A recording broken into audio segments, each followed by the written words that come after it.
Hello aspirants, welcome to lecture number 4 of science and tech revision module. अभी तक हम लोग इसमें 3 लेक्चर कर चुके हैं। आज हम लोग बात करेंगे अबाउट फ्यू मोर टॉपिक्स जो करंट अफेयर में रहे हैं in various newspapers and magazines. Alright, so first article of the day is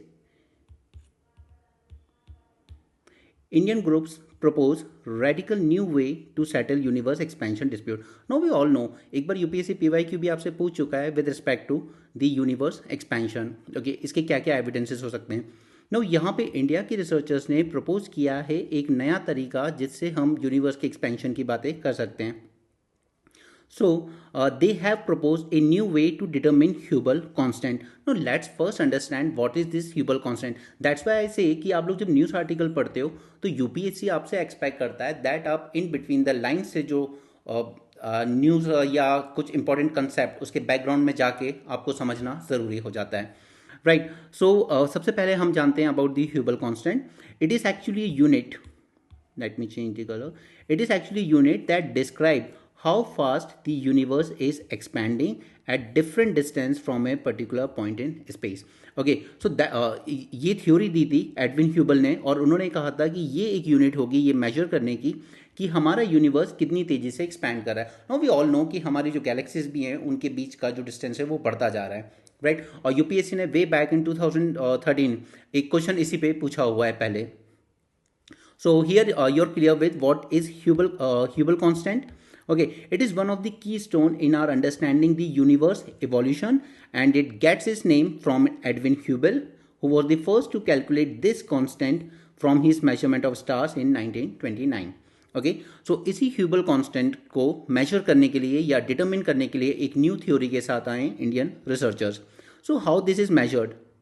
now इसे मेजर करने के लिए हमें दो चीज़ों की ज़रूरत होती है, ये हमें पता होना चाहिए। First is distance between the observer and the astronomical object, यानी कि अगर आप अर्थ से किसी टेलीस्कोप से मेजर कर रहे हो किसी डिस्टेंस स्टार को तो you should first know the distance between them, तब जाकर तो आप डिटरमिन कर सकते हो ना कि कौन सा कितनी कितनी स्पीड से कितना दूर जा रहे हैं एक दूसरे से। फर्स्ट इज आपको डिस्टेंस पता होना चाहिए इन दोनों के बीच का। Second is the velocity at which these objects are moving away from the observer as a result of expansion of the universe. Okay, so these are the two things that we need to know to measure this Hubble constant. Now there are three methods to get these details. First, in first method they compare the observed brightness, the brightness of a stellar explosion called as supernova with its expected brightness to figure how far away it could be. Okay, इसके बाद ये लोग major करते हैं wavelength of the light from the star, क्योंकि अगर वो expand हो रहा होगा, एक्सपेंशन हो रहा होगा तो फिर ये जो वेवलेंथ है वो और ज़्यादा स्ट्रेच होकर आएगी, राइट और इसी को हम लोग कहते हैं द रेड शिफ्ट, राइट ये जो वेवलेंथ में जो हमें स्ट्रेच देखने को मिलेगा that is called as red shift और and this is the first method जिससे हम लोग ये मेजर कर रहे हैं। Second is they use changes to the cosmic microwave background called as CMB. Okay, these are the radiation left over from the Big Bang event. ये भी use किया जाता है to measure the Hubble constant. And third method is the most important one, जो पिछले कुछ सालों से लगातार न्यूज़ में भी बना हुआ है, that is they use the gravitational waves. Now what are these gravitational waves? ये हमने previous lecture में भी समझा था. These are actually the ripples in time and space. Right, they are the gravitational waves, that is ripples in space time produced when massive astronomical objects like neutron star or black holes collide with each other. Okay, so these are the three methods. Now what are the drawback of these methods? The measurement from first method have reported the Hubble constant about 2 units higher than the one derived by the second method. Now यहाँ पे हमने जो red shift वाले first method से जो measurement किया वो अलग दे रहा है और सेकंड वाला मेथड अलग दे रहा है और थर्ड वाला जो मेथड है दैट इज ग्रेविटेशनल वेव्स, इन पे अभी उतनी ज़्यादा अंडरस्टैंडिंग नहीं बन पाई है, so it has not yet matured enough to provide a precise measurement, right. Now what is the new method that is proposed by the Indian scientist. ये लोग यूज़ कर रहे हैं यहाँ पे हमारे Indian scientist gravitational lensing. Gravitational lensing क्या है इसको अभी डिटेल में भी जानेंगे, बट पहले इस न्यूज़ को कवर कर लेते हैं। ओके, उसके बाद हम ग्रेविटेशनल लेंसिंग के कंसेप्ट को भी समझेंगे, वो आपके प्रीलिम्स का एक इंपॉर्टेंट पार्ट बनेगा। Now, sometimes the extreme lensing of some objects can make them visually appear as multiple objects in the sky Just like that, lensing can produce multiple copies of same gravitational signal that can reach Earth at different times. So पहले हम जरा gravitational lensing को ही समझ के आते हैं, उसी के बाद ये समझ पाएंगे आप. See, first is this phenomena occur when a huge amount of matter, such as massive galaxy or cluster of galaxies, they create a gravitational field that distort and magnifies the light from the object behind it. So आप यहाँ पर इसमें देख के समझ सकते हैं. Okay, this is ये जो आप ब्लू कलर में देख रहे हैं, this is the source of gravitational waves in the distant universe. Okay, और ये है हमारा अर्थ जहाँ पे हमने डिटेक्टर लगाया हुआ है. अब हो क्या रहा है कि हमारे इस ऑब्जेक्ट के बीच और इस डिटेक्टर जो कि अर्थ पर है, इसके बीच में एक मैसिव ब्लैक होल आ रहा है, and this black hole is acting as a gravitational lens. Okay, तो अब आप जब इसकी ग्रेविटेशनल वेव्स के सिग्नल्स देखेंगे तो यहां पे आप देख सकते हैं, और ये जब ओरिजिनली आ रहा था, and this is when lensing हुई है बाय द ब्लैक होल्स, तो उसके बाद इसकी वेवलेंथ में हमें डिस्टॉर्शंस देखने को मिलेंगे. सो हमें एग्जैक्टली जो सिग्नल्स आने चाहिए थे वो एग्जैक्ट नहीं आए हैं, क्योंकि बीच में एक कोई मैसिव गैलेक्सी या बड़ा सा ब्लैक होल आ गया है, जिसकी वजह से इसने यहाँ से आने वाली वेव्स की जो वेवलेंथ थी उसको डिस्टॉर्ट कर दिया है. Right? A good fraction of the universe consists of dark matter, we all know. Okay, and if the dark matter is made up of black holes, they will interact with the gravitational waves passing in their vicinity. तो ये जो black hole होगा, इसके आसपास से जो भी gravitational waves गुजर रही होंगी, ये उनको डिस्टॉर्ट करेगा. Okay, and this effect will change the shape of the gravitational waves signals that we received on Earth. Okay, so scientist can use these signatures to infer the presence of black hole. तो इससे scientist ये अंदाजा लगाते हैं कि यहाँ से कहीं ना कहीं बीच में कोई ब्लैक होल था जिसने इन ग्रेविटेशनल वेव्स को डिस्टॉर्ट किया. Okay, this is the phenomena of gravitational lensing that occurs when a huge amount of matter, such as massive galaxy or cluster of galaxies or black hole, creates a gravitational field that distort and magnifies the light from the object behind it. Okay, उसके पीछे जो object था उसको distort किया इसने. The gravitational lensing is based on Einstein's theory of general relativity. और जब gravitational waves discover भी हुई थी ना, उसके बाद भी जो देखा गया, तब 2016 के आसपास की बात है. ओके, तब लोगों ने कहा था कि आइंस्टाइन वॉज राइट, जब उन्होंने बहुत पहले ये प्रिडिक्ट किया था कि ग्रेविटेशनल वेव जैसी कोई चीज़ होती है. Normal lenses such as the ones, जो जैसे कि हम लोग मैग्नीफाई ग्लास वगैरह में देखते हैं, they work by bending light rays that passes through them, and this process called as refraction. You know ना, अपने स्कूल में पढ़ा होगा. इसमें अगर हम पानी भर देते हैं, ठीक है, उसके बाद यहाँ पे अगर लाइट आती है तो वो यहाँ से पास ना हो, ऐसे जाने की बजाय वो थोड़ा सा ऐसे होके जाती है. That is refraction. Now similarly the gravitational field of a massive object causes light rays passing close to that object bend and refocus somewhere else. The more massive the object, the stronger is the gravitational wave. जितना ज़्यादा ये object बड़ा होगा, उतना ही ज़्यादा उसकी gravitational field होगी और उतनी ही ज़्यादा बेंडिंग होगी उस लाइट रेज की जो उसके पीछे वाले ऑब्जेक्ट से आ रही है. Okay, just like using the denser material to make optical lenses that result in greater amount of refraction. Okay, जो आपने क्लास 11 10th की फिजिक्स में पढ़ा होगा. In effect the gravitational lenses act like a natural cosmic telescope. The effect allows researchers to study the details of early galaxies too far away to be seen otherwise with even the most powerful space telescope. तो इससे एक चीज़ होती है कि हम उन galaxies को भी देख सकते हैं जो बहुत ज़्यादा दूर है, क्योंकि ये जो ब्लैक होल या क्लस्टर ऑफ गैलेक्सीज है, ये एक हमारे लिए लेंस की तरह ही काम कर रहा है अपने पीछे वाले ऑब्जेक्ट को दिखाने के लिए. However the gravitational lensing is very rare as it requires a distant star, black hole and the observer on earth to be well align. But ये बहुत ही रेयरली देखा जाता है क्योंकि ये तीनों कभी एक ही साथ अलाइन नहीं होते हैं. ओके, तो ग्रेविटेशनल लेंसिंग ये एक प्रोबेबल टॉपिक बनता है आपके इस बार के प्रीलिम्स के लिए. हम लोग नेक्स्ट टॉपिक पे चलते हैं, that is bacteriophages. No, what are these bacteriophages? See, they have the potential to treat the bacterial infection that are resistant to antibiotics. No, India में प्रॉब्लम क्या है? इंडिया में प्रॉब्लम सबसे बड़ी है कि थोड़ा सा फीवर आया एंड हम सब एंटीबायोटिक्स लेना शुरू कर देते हैं. ओके, और ओवर द ईयर होता क्या है कि हमारी बॉडी इसके अगेंस्ट एक रेजिस्टेंस डेवलप कर लेती है. राइट? तो अब ऐसे बैक्टीरिया जो रेजिस्टेंस डेवलप कर चुके हैं हमारी बॉडी में, ठीक है, अब हम कितनी भी दवाइयाँ ले लें असर नहीं होगा, तो ऐसे बैक्टीरियाज को किल करने के लिए हम लोग यूज़ करेंगे बैक्टीरियोफेग्स का। ओके, नो फर्स्ट थिंग जो आपसे एग्जाम में गलती कराएगा वो है कि बैक्टीरियोफेग्स है क्या, तो it is actually A virus. Okay, remember, उसके नाम में कंफ्यूज नहीं होना, वो बैक्टीरिया को किल ज़रूर करता है but it is actually A virus. मैं अलग से लिख देता हूँ, एम्फेसाइज कर रहा हूँ, सिली मिस्टेक मत करना एग्जाम में। ओके, ये इन्फेक्ट करता है बैक्टीरिया को।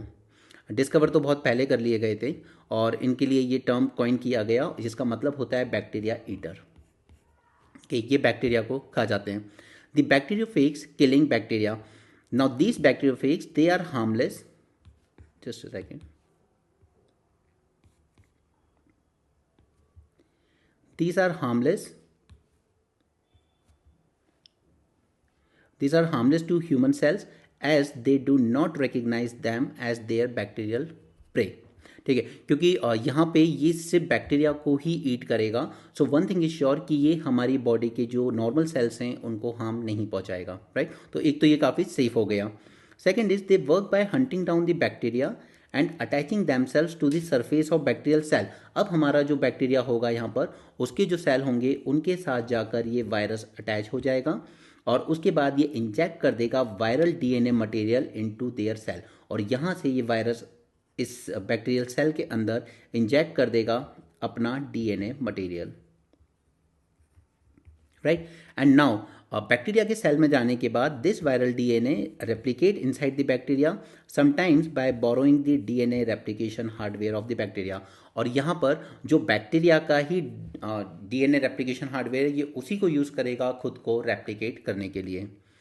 Once all the bacteria are lysed और डेड, एक बार जब सारे बैक्टीरिया मर जाएंगे उसके बाद ये मल्टीप्लाई होना बंद हो जाएगा वायरस, और उसके बाद ये डॉर्मेंट स्टेज में चला जाएगा, यानी कि हाइबरनेशन में। और ये तब तक हाइबरनेशन में रहेगा जब तक कि कोई और न्यू बैक्टीरिया उसको नहीं दिख जाता, right. I hope that is clear now. So phage therapy के बारे में भी जान लेते हैं। This is actually the therapeutic use of these bacteriophages for the treatment of bacterial infection.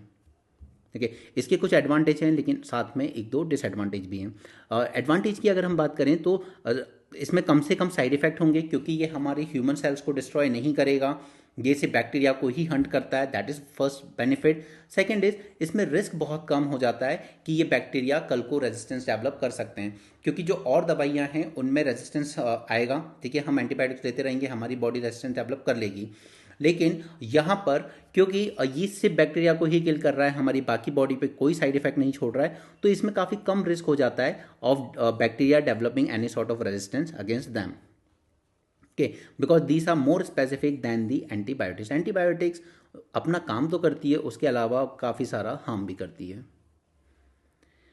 Okay, they are typically harmless not only to the host organism but also other beneficial bacteria। अब ऐसा नहीं है कि ये bacteria को किल करता है तो जो हमारे बेनिफिशियल बैक्टीरिया हैं हमारी बॉडी में उनको भी किल करना शुरू करेगा। It's not like that. हमारे जो बेनिफिशियल बैक्टीरिया हैं जैसे गट माइक्रोबायोटा, ओके, उनको ये हार्म नहीं करता, so it reduces the chances of opportunistic infection. तो आपको अननेसेसरी इन्फेक्शन होने के चांसेस भी रिड्यूस हो जाते हैं इसमें। ठीक है, बट डिसएडवांटेज है because there is difficulty of finding an effective fake for a particular infection. अब वो तो ठीक है, प्रोसेस करेगा बाद, पहले इसको ढूंढो तो, ठीक है, कि कौन सा फेक इस पर ज़्यादा इफेक्टिव होगा। A phage will kill a bacterium only if it matches the specific strain. अगर वो उस स्पेसिफिक स्ट्रेन से मैच करेगा तभी जाकर वो उसको किल कर पाएगा। ओके, सो ये पॉइंट, ये इस तरह के पॉइंट्स होते हैं जो आपको एग्जाम में दिक्कत देंगे। A phage will kill bacteria only if it matches the specific strain. Okay, so ये अभी तक हमने जो दो टॉपिक देखे उसमें ये सबसे ज़्यादा इंपॉर्टेंट है जो आपसे एग्जाम में पूछा जा सकता है। Next let's move on to scientist unveil method of power devices using air humidity. No, Nikolas Tesla ने एक टाइम पे बात की थी कि हम लोग हवा से, okay, not dry air, okay, remember, not dry air, humid air की बात हम कर रहे हैं, हम लोग ह्यूमिड एयर से इलेक्ट्रिसिटी बना सकते हैं, ये बात उन्होंने की थी। और इसी को बिल्कुल प्रूव करके दिखाया है researchers from University of Massachusetts. They have successfully developed a technology called as hygro electricity. Okay, और इसी तरह का एयर से डीएनए कलेक्शन वाला एक क्वेश्चन पूछा था यूपीएससी ने 2023 में। ओके, वो भी एक न्यूज़ आर्टिकल के ही बीच से आया था, तो ये हमने उठाया है द वीक की वेबसाइट से। ओके, ये रेवोल्यूशनाइज कर सकता है हमारे एनर्जी सेक्टर को अगर हम ठीक से इसको यूज़ कर पाएँ। देखिए, ये इसी तरह के न्यूज़ आर्टिकल्स होते हैं जो आपको मेंस में भी फॉर्दर पॉइंट देते हैं, आप एक अच्छा आंसर बनाते हो।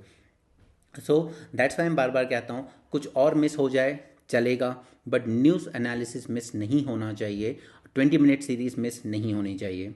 ओके, इन्हीं में ये सब चीज़ें आपको मिलती हैं, क्योंकि ये सब चीज़ें जब आप बार बार सुनते हो डिस्कशन में या मेंस और या 20 मिनट्स के सेशन में, ये चीज़ें अपने आप आपके सबकॉन्शियस माइंड में बैठ जाएंगी, और यही चीज़ें होंगी जो अल्टीमेटली एग्जाम हॉल में आपके पेन और पेपर पे आएंगी। ठीक है, इट्स नॉट लाइक कि आप जो रट्टा मारोगे, क्योंकि रट्टा मारने में होता है कि आपने किसी और का दिमाग का कंटेंट जो पेपर पे था उसको याद करने की कोशिश की, बट यहाँ पे न्यूज़ सुनकर दी ऑडियो विजुअल मेमोरी ये सब आपको हेल्प करता है अपना खुद का आंसर और कंटेंट डेवलप करने में। ओके, सो रिमेंबर कि हम लोग आजकल एनर्जी सेक्टर में 50 तरह की बातें कर रहे हैं, लोग घिसे पिटे आंसर लिखते हैं, वही solar energy, nuclear energy and all those thing, but ये जो इस तरह की रिसर्चेस हैं, हाइड्रो इलेक्ट्रिसिटी, ये सब आपके आंसर को एकदम यूनिक बनाएंगी, एंड इंटरव्यू में जो इंप्रेशन आपकी बातें सामने वाले पर छोड़ेंगी वो अनमैचेबल होंगी। Now, hydroelectricity is a technology that can harvest electricity from nothing but humid air. अब ये भी याद रखिएगा कि अगर प्रीलिम्स में अगर इसकी जगह वो ड्राई लिख दी तो कि it can harvest electricity from dry air, not possible. Okay, so वो स्टेटमेंट गलत हो जाएगा और प्रीलिम्स में इसी तरीके से आपको परेशान किया जाता है। ऑलराइट, ह्यूमिड एयर होना ज़रूरी है। ये इसकी बात फर्स्ट टाइम की थी निकोलस टेस्ला ने। The key to harvesting the electricity from humid air lies in a tiny device comprising two electrodes and a thin layer of material filled with nanopores. इसलिए हम लोग नैनो टेक्नोलॉजी, बायोटेक्नोलॉजी, ये सब बहुत important है। ये वो सनराइज सेक्टर हैं जो वर्ल्ड को नई डायरेक्शन देंगे। These nanopores, each less than 100 nanometer in diameter, allow water molecules from the air to pass through the device, and as these molecules move from an upper chamber to a lower chamber, they interact with the edge of the nanopores, leading to buildup of electric charge imbalance between the chambers. And this process effectively transforms the device into a miniature battery and generating continuous electricity. Okay, now you can just imagine कि आपके mobile phone में हम इस तरह की miniature batteries use करें कल को, या आपके लैपटॉप्स में या आपकी डिजिटल वॉच में, एंड जस्ट इमेजिन कि आपको कभी उनको दोबारा चार्ज करने की ज़रूरत नहीं पड़ेगी, वो ऑटोमेटिकली चार्ज होते रहेंगे। उसी तरीके से एक और न्यूज़ आर्टिकल था जो हमने कुछ टाइम पहले डिस्कस किया था, जब हमने बात की थी न्यूक्लियर बैटरीज की। ये बात की गई थी कि मोबाइल फ़ोन की बैटरीज अगर हम न्यूक्लियर पावर के थ्रू रन कर पाएँ, जो कि हम कर सकते हैं, ओके, इस पर वर्क चल रहा है, तो करीब एक मोबाइल फ़ोन की बैटरी डिस्चार्ज होने में अराउंड 50 ईयर्स लगेंगे। That is good enough, right. Again इसके एडवांटेजेस की बात करें तो काफ़ी वर्सेटाइल होगा ये। Okay, unlike other renewable energy source जैसे सोलार, विंड, वो हमेशा 24/7 अवेलेबल नहीं है, but air humidity is continuously available, provided कि वो ड्राई सीजन आता है, that is one thing, but at least it is continuously available, making it a sustainable reservoir of energy. This is the first benefit. Second, this technology can be applied to a wide range of materials including wood, okay, क्योंकि उसमें भी होता है moisture, silicon, as long as they possess the required nanopores. This breakthrough dramatically increased the potential for broad deployment and scalability. Okay? अब ये बातें आप interview में बोलें या अपने आंसर में ऐड करें, आपका आंसर, आपका रिस्पॉन्स एक यूनिकनेस दिखाएगा आपकी, ओके, आपकी अवेयरनेस दिखाएगा that you have what is expected from a person who gonna make policies for the country for next 30 years. Challenges. Now, challenges क्या है? Challenges is that these nanopore device used by scientists, they can only produce electricity equivalent to a fraction of volt.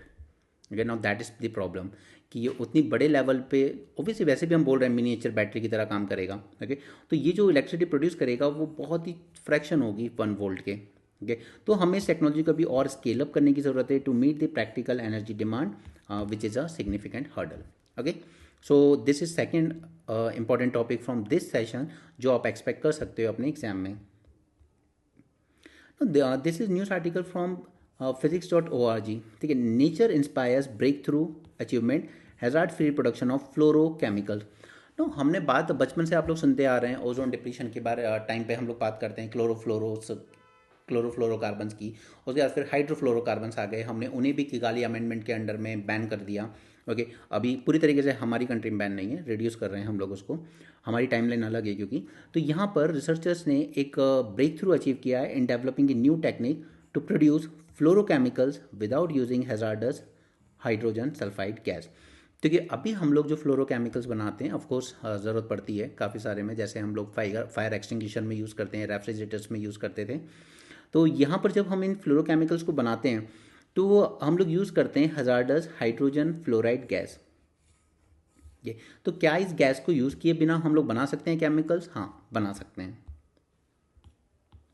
Fluorine के बारे में जान लेते हैं पहले। It is highly reactive element that comes from calcium salt called as calcium fluoride और fluorspar.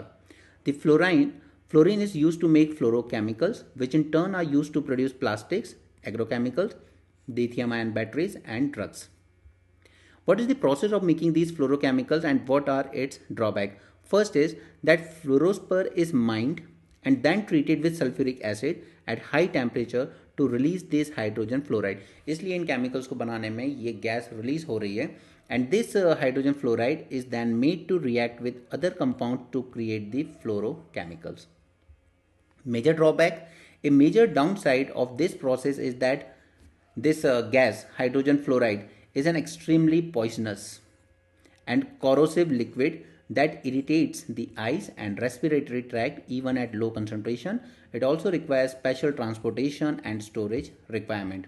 Moreover, despite the stringent safety regulation, these spills have occurred numerous times in last decade, sometimes with fatal accidents and detrimental environmental effect. इसलिए ये research काफ़ी important हो जाती है हमारे लिए कि हम लोग फ्लोरोकेमिकल्स बना पाएँ बट बिना यूज़ किए of this hydrogen fluoride gas. Okay, again directly नहीं पूछा जाएगा बट आपको पता होना चाहिए। How researchers have overcome this drawback in making fluorochemicals? Now they took inspiration from how the human body make bones and teeth through calcium phosphate biomineralization. Okay, they have developed an innovative technique which involved grinding fluorospur with potassium phosphate in a ball mill. While fluorine is very reactive, calcium atoms prefer phosphorus even more, so the milling created calcium phosphate and another compound with fluorine atoms. बस आपको इस process का नाम याद रखना है which is called as fluoromix. Okay, that's it. इससे ज़्यादा इसमें से कुछ पूछा नहीं जाएगा आपको। बस इसका सिग्निफिकेंस क्या हो सकता है, तो it will enhance the safety and environmental impact, and it will streamline the supply chain and reduce energy demands in the rapidly expanding global fluorochemical industry. Next is supermassive black hole is firing high energy particles jet towards the earth. Okay, अब ये black hole high energy particles को अर्थ की तरफ direct कर रहे हैं, सो इसलिए ये न्यूज़ में था। नासा के मिशन ने अनवील किया एक super mysteries of this supermassive black hole, and it found that this black hole named as Mercurian is firing a jet of high energy particles aimed directly at Earth. Okay, तो ये है क्या? Supermassive black hole है, earth से 400 light years away है and it is located in the constellation Ursa Major. ये आपने अपनी एनसीईआरटी वगैरह में देखा होगा, बचपन से देखते आ रहे हो। सुपरमैसिव ब्लैक होल्स होते क्या हैं? These are extremely large and incredibly dense region in center of most galaxies. Okay, और ये हमारी खुद की मिल्की वे गैलेक्सी में भी है। They are characterize by immense gravitational pull. You know, black holes में ही इतनी ज़्यादा स्ट्रॉन्ग ग्रेविटेशनल पुल होता है कि इवन लाइट भी अंदर जाती है तो वापस बाहर नहीं आती, राइट। तो ये तो फिर भी सुपर मैसिव ब्लैक होल्स हैं which are so strong that nothing, not even light, can escape from them once it crosses a point called as event horizon. Okay, अब ऐसा नहीं है, एटलीस्ट आई एक्सपेक्ट कि आपने इवेंट होराइजन का नाम सुना होगा। ओके, एनसीईआरटी में भी पढ़ा होगा। These black holes have masses that range from hundreds of thousands to billions of times that of our sun. Origin की बात करें अगर इन सुपरमैसिव ब्लैक होल्स के, तो it is not entirely understood but they are thought, at least माना जाता है, to have formed and grown through a combination of processes including accretion of gas and merging of smaller black holes over billions of year. क्योंकि हम लोग ये मानते हैं, क्योंकि ये जो 2016 में ग्रेविटेशनल वेव जब डिटेक्ट हुई थी तब यही माना गया था कि दो ब्लैक होल्स कोलाइड किए हैं आपस में। ओके, सो मे बी शायद दो ब्लैक होल्स के मिलने से एक सुपर मैसिव ब्लैक होल बनता होगा। Supermassive black holes are associated with the powerful phenomena such as active galactic nuclei (AGN) and quasars, where the vast amount of energy are released as material falls into the black hole and emits intense radiation. So, studying these supermassive black holes help astronomers to better understand the evolution of galaxies, the interactions between black holes and their surrounding environments and the fundamental nature of gravity, space time in extreme condition। इसलिए इन black holes को बार बार study करने की बातें की जाती हैं, but the thing is कि आप उनके अंदर जा तो सकते नहीं, ठीक है ना, आप कोई सैटेलाइट भेज सकते क्योंकि it is absolutely dark, because light आ नहीं पाती है वापस, तो फिर कुछ दिखता भी नहीं है। 46,000-year-old worms brought back to life from Siberian permafrost। ना यू नो कि काफ़ी सारे जो 10,000, 20,000, 50,000 साल पहले जो भी स्पीशीज़ यहाँ रहे होंगे अर्थ पे, काफ़ी सारे अगर आइस में फ्रोज़न है, दब गए, तो परमाफ्रॉस्ट जैसे जैसे आर्कटिक मेल्ट होता जाएगा ये स्पीशीज़ मिलते जाएंगे। लेकिन ये परमाफ्रॉस्ट स्टेज में तो क्या हम इनको we bring them back to life? Yes, ये करके दिखाया है इन्होंने। Scientists have revived a worm that was frozen 46,000 years ago in Siberian permafrost. In 2018 Russia के साइंटिस्ट को मिले थे दो species of microscopic nematode. Okay, microscopic nematode, इनके दो स्पीशीज मिलते हैं इन साइंटिस्ट को, which have been frozen since the late Pleistocene era, that is around 46,000 years ago, and after analyzing these specimens they have claimed that at least one is from entirely new species, और इसको इन्होंने नाम दिया पेनाग्रोलिमस कॉलीमेनिस। ठीक है, नाम important नहीं है। Scientists have revived one of the worms by rehydrating them with water and took other worms for further analysis. Now, ये कैसे सर्वाइव कर गए इतने साल तक? ये सर्वाइव कर गए because many animals like nematodes and more famously the tardigrades. Tardigrades मैंने आपको स्पीशीज़ वाले लेक्चर में पढ़ाया था अबाउट दीज स्पीशीज़। ठीक है, ये हमेशा से हैं यहाँ पर, इनकी लाइफ बहुत लंबी होती है। More nematodes, more famously tardigrades, they can survive extreme conditions by entering a dormant state called as cryptobiosis। Okay, इसलिए मैंने आपको टार्डिग्रेड्स पढ़ाया था स्पीशीज़ वाले लेक्चर में। अभी तक मैं एनवायरनमेंट के करीब आपके साथ 6 या 7 लेक्चर्स हम लोग कर चुके हैं, उसमें मैंने नेमाटोड्स आपको पहले पढ़ा दिया था। ओके, क्योंकि इन्हें आप कितनी भी एक्सट्रीम कंडीशन में रख दीजिए, इन्हें आप जहाँ हमारी दोनों कॉन्टिनेंटल प्लेट्स कोलाइड कर रही हैं, आप उसके अंदर भी डाल देंगे ना तो ये वहाँ भी सर्वाइव कर जाएंगे। Okay, these are the species जो किसी भी एक्सट्रीम कोल्ड में रख दीजिए या एक्सट्रीम हॉटनेस में रख दीजिए, दे विल सर्वाइव, क्योंकि वो अपने आप को एक डॉर्मेंट स्टेट में डाल देते हैं जिसको हम लोग कहते हैं क्रिप्टोबायोसिस। तो या तो आपसे ये टर्म्स भी पूछा जा सकता है या फिर आपसे टार्डिग्रेड्स पे क्वेश्चन पूछा जा सकता है। Organisms in a cryptobiotic state can survive complete absence of water and oxygen। जबकि हम लोग क्या मानते हैं कि अर्थ पे जब भी लाइफ शुरू हुई होगी वो वाटर में ही हुई होगी, राइट। लेकिन यहाँ पर इन्होंने ये जो टार्डिग्रेड्स हैं, इन्हें ना वाटर की ज़रूरत है ना ऑक्सीजन की ज़रूरत है। ये किसी भी एक्सट्रीम कंडीशन को विदस्टैंड कर सकते हैं, चाहे हीट हो, कोल्ड हो। The scientist also tested the hardiness of the ancient worms by mildly drying them in the laboratory, and जब वो लोग ये कर रहे थे, the worms produced a sugar called as trehalose। Okay, इसलिए इन्होंने माना कि हमने इनको रिवाइव कर लिया है, which might be helping them survive the harsh desiccation and freezing। So what is the significance? Significance पर एक ही है कि this is the longest documented cryptobiosis period। Okay, 47,000 years। Next is world coin. ठीक है, ये हमारे दिल्ली के अराउंड नोएडा वगैरह में भी चल रहा है। तो ये है क्या वर्ल्ड कॉइन? ये सैम एल्टमन का प्रोजेक्ट है। सैम एल्टमन कौन है? वही हैं जिन्होंने ओपन एआई स्टार्ट किया था एलॉन मस्क के साथ मिलकर। Okay, now Sam Altman he has formally reintroduced the Worldcoin project. Now what is this project? It is actually the iris biometric crypto currency project. आपके iris के को scan किया जा रहा है और इस पे बेस्ड क्रिप्टो करेंसी डेवलप की जा रही है ग्लोबल लेवल पर। Worldcoin is an iris biometric crypto currency project developed by Tools for Humanity. The organisation was founded in 2019 by OpenAI chief executive Sam Altman, और उनके साथ 2 और लोग भी हैं। पर्पस क्या है?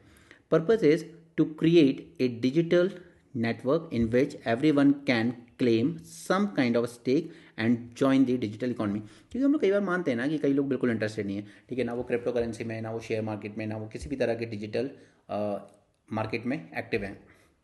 तो यहाँ पर ये ग्लोबल लेवल पर एक डिजिटल नेटवर्क बनाना चाहते हैं, और जो भी इसमें वॉलंटियर कर रहा है कि okay I am ready to give my iris scan, तो वो कहीं ना कहीं एक स्टेक होल्डर होगा इस पूरी डिजिटल इकॉनमी में। The Worldcoin project usage a straight forward model, that is यहाँ पे जो वॉलंटियर्स होंगे, इन वॉलंटियर्स को कहा जाएगा ORB। Okay, ORB operators. They scan a person's iris pattern with a device called ORB to collect their biometric data and issue them a world ID through their world app। okay, these three are your keywords। Biometric data collect किया जाएगा आपको, और आपको एक world ID issue की जाएगी through the world app. okay, now with this world app the member can claim the world coin crypto, और इसके थ्रू मैं क्लेम कर सकता हूँ that I have or I hold the world coin crypto called as WLD, and they may use for transactions or hold on to the asset in the hope that the price might rise in the future। okay, और इसमें sign करने के बदले में बस इनको यही मिलेगा that in return for signing up more people to the Worldcoin. तो ये जो ORB ऑपरेटर्स होंगे जो आपको रजिस्टर कराएंगे इसमें, these ORB operators get WLD, इनको भी क्रिप्टो मिलेंगी which is a token based on Ethereum blockchain. क्या ये इंडिया में आया है? बिल्कुल आया है। दिल्ली, नोएडा, बेंगलोर यहीं पर है, जहाँ पे आइरिस स्कैन किए जा रहे हैं लोगों के वॉलेंटरीली। आपकी मर्जी, आपको करना है करो, आपको एक टोकन मिलेगा, और मे बी कल को अगर उसकी प्राइस राइज होती है तो आप एक क्लेम कर सकते हो that I also hold some stakes in this. Okay, तो यहाँ पर स्कैन आइरिस को लेकर थोड़ा सा क्रिटिसिज्म है। First is the experts have questioned the necessity of using the iris as a digital identifier, क्योंकि ये सेंसिटिव होती है, अनऑल्टरेबल बायोमेट्रिक डेटा है आपका, that could be use for malicious और discriminatory purpose. So this is the first criticism. Second is कि यहाँ पर जो वर्ल्ड कॉइन स्टोर करेगा पूरा डेटा, वो एक सेंट्रलाइज सर्वर पर रखेगा। ओके, एंड ये अगर मान लो इस सर्वर को हैक किया जाए कल को, और अनऑथराइज एक्सेस कर लेता है कोई, या डेटा लीक कर देता है, तो फिर ये उनके लिए बहुत इंपॉर्टेंट एक थ्रेट बन जाएगा। Okay, so these two are the criticism. Next is self free DNA promises to transform how we find disease. No, जब मैंने आपको इस बार के मेडिसिन के नोबेल प्राइज़ के बारे में समझाया था, तब मैंने आपको पूरा स्ट्रक्चर समझाया था इस चीज़ का, ओके, किस तरीके से ये सब चीज़ें वर्क करती हैं, DNA, RNA and all those things. So यहाँ पे एक बात देखिए कि ये है हमारा सेल, सेल के अंदर है ये रेड वाला हमारा न्यूक्लियस, इस न्यूक्लियस के अंदर हमें मिलता है क्रोमोसोम, और इस क्रोमोसोम के अंदर हमें मिलता है हमारा DNA, राइट। ये तो बात हो गई सेल की, ठीक है। ये सेल के अंदर ये सारी चीज़ें हैं, यानी कि हमारा DNA कहाँ जमा है? सेल के अंदर न्यूक्लियस, न्यूक्लियस के अंदर क्रोमोसोम, क्रोमोसोम के अंदर है हमारा DNA। लेकिन कुछ DNA ऐसा होता है जो इन सेल से बाहर निकल के आपकी ब्लड में फ्लो होना शुरू कर देता है, आपकी ब्लड स्ट्रीम में। और हमारा ब्लड बना हुआ है 3 चीज़ों से, red blood cell, white blood cell and plasma and cell free DNA से। ओके, अब आप जैसे यहाँ देख सकते हैं कि आपके ब्लड में ये आपके प्लेटलेट्स वगैरह घूम रहे हैं, ये रेड कलर में, ठीक है, ये आपके वाइट ब्लड सेल घूम रहे हैं, और ये रहा आपका DNA, ठीक है। इसलिए इसी को हम नाम देते हैं cell free DNA। That means के पास वो सेल की प्रोटेक्शन नहीं है, ये आपके ब्लड में डायरेक्ट फ्लो कर रहा है। In a human body most of the DNA is in a genome is neatly packed inside the cells with the help of specific protein protecting it from the being degraded। okay? और ये सारे proteins वगैरह, ये messenger RNA, transfer RNA, ये सारी चीज़ें मैं आपको वहाँ समझा चुका हूँ। अगर आप इसको एक बार में क्लियरली समझना चाहते हैं तो just go on the YouTube and just search A lecture on this years medicine Nobel prize. Okay, उसमें मैंने इसका पूरा बैकग्राउंड समझाया था, आपको वहाँ पे सारी चीज़ें बहुत अच्छे से समझ में आ जाएंगी। ओके, बट होता क्या है कि some fragments of DNA are release from their containers that is cells and are present outside the cell in body fluids, and these small fragments of nucleic acids are widely known as cell free DNA। Clear? In cell free DNAs के through हम लोग ये identify करने जा रहे हैं कि किस तरह की डिजीज इस पर्सन को हो सकती है। Now these cell free DNAs are produced and released from a cell in various situations such as during cell death, when nucleic acids degrade, अगर न्यूक्लिक एसिड डिग्रेड हो रहे हैं, ऑब्वियसली सेल की डेथ होती रहती है, ठीक है, बनते बिगड़ते रहते हैं, तो उस टाइम पर ये कई बार रिलीज हो जाते हैं और आपकी ब्लड स्ट्रीम्स में आ जाते हैं. The degradation is influenced by multiple processes causing variations in the amount, size and origin of cell-free DNA. कई प्रोसेस की वजह से इस तरह की चीज़ें होती हैं, किसी एक प्रोसेस की वजह से नहीं हो रही है. And the release of cell-free DNA could occur together with variety of processes, including those required for normal development and those related to development of certain cancers and those associated with several other disease. और इसीलिए हम इनकी presence को analyse करके हम लोग disease के बारे में कुछ आइडिया लेना चाहते हैं. सो यहाँ पे क्वेश्चन आपको डायरेक्टली सेल्फ फ्री डीएनए पे नहीं आएगा, हो सकता है मल्टीपल स्टेटमेंट आ जाए, लेकिन जनरली आपसे जो क्वेश्चन पूछा जाएगा वो पूछा जाएगा with respect to its applications, right. So one of the most widely used application will be screening foetus for specific chromosomal abnormalities, क्योंकि सबसे वर्स्ट अगर लाइफ में कुछ हो सकता है तो वो यही होता है कि एक बच्चा जो जस्ट अभी पैदा हुआ है उसमें पहले से ही कुछ एबनॉर्मलिटीज़ हो, और specially the chromosomal abnormalities, right. तो हम उसको पहले ही स्क्रीन कर पाएंगे. Second is it will help in early detection, diagnosis and treatment of cancer as well, and it will be useful in understanding why a body is rejecting a transplanted organ. Now आपने थोड़े साल पहले सुना होगा कि pig का heart इंसान में ट्रांसप्लांट किया गया था, right, but that person died within 1 week, यानी कि उसकी बॉडी ने रिजेक्ट किया. और ऐसा कई बार होता है, कई बार किडनी ट्रांसप्लांट किया जाता है और फिर बॉडी उसको रिजेक्ट कर देती है. तो ये समझने के लिए काफ़ी इंपॉर्टेंट होंगे ये सेल्फ फ्री डीएनए कि आखिर ये बॉडी क्यों रिजेक्ट कर रही है इस ट्रांसप्लांटेड ऑर्गन को. So this is the third application. Fourth one will be that this could be use as a biomarker for neurological disorder जैसे Alzheimer disease, neural tumours, stroke, traumatic brain injury and so on. So ये 4 applications याद रखिए, क्योंकि news article में यही 4 दिए गए थे. देखिए एप्लीकेशंस काफ़ी सारे होते हैं, हर चीज़ के कई एप्लीकेशंस हैं, आप सारे याद नहीं हो सकते, लेकिन यूपीएससी आपसे जो एक्सपेक्ट करता है कि जो न्यूज़ में आ गया है, जो आर्टिकल के अंदर लिखा हुआ है, एटलीस्ट आपको इतनी एप्लीकेशंस तो पता होनी चाहिए. ओके, इसलिए मैं कह रहा हूँ आपकी जो भी प्रिपरेशन है प्रीलिम्स की, वो जितनी ज़्यादा न्यूज़पेपर और इन इंपॉर्टेंट मैगजीन्स या सोर्सेज जो यूपीएससी कवर करता है, वेबसाइट्स, इन पे बेस अगर प्रिपरेशन होगी तो पेपर ईजी होगा, अदर दैन जो बेसिक आप पढ़ते हो ऑलरेडी अपने सब्जेक्ट्स में. बट अगर आप सिर्फ कोचिंग के मैगजीन्स वगैरह पर रिलाई कर रहे हो तो ये बहुत मुश्किल हो जाएगा इस तरह के क्वेश्चन हैंडल करना.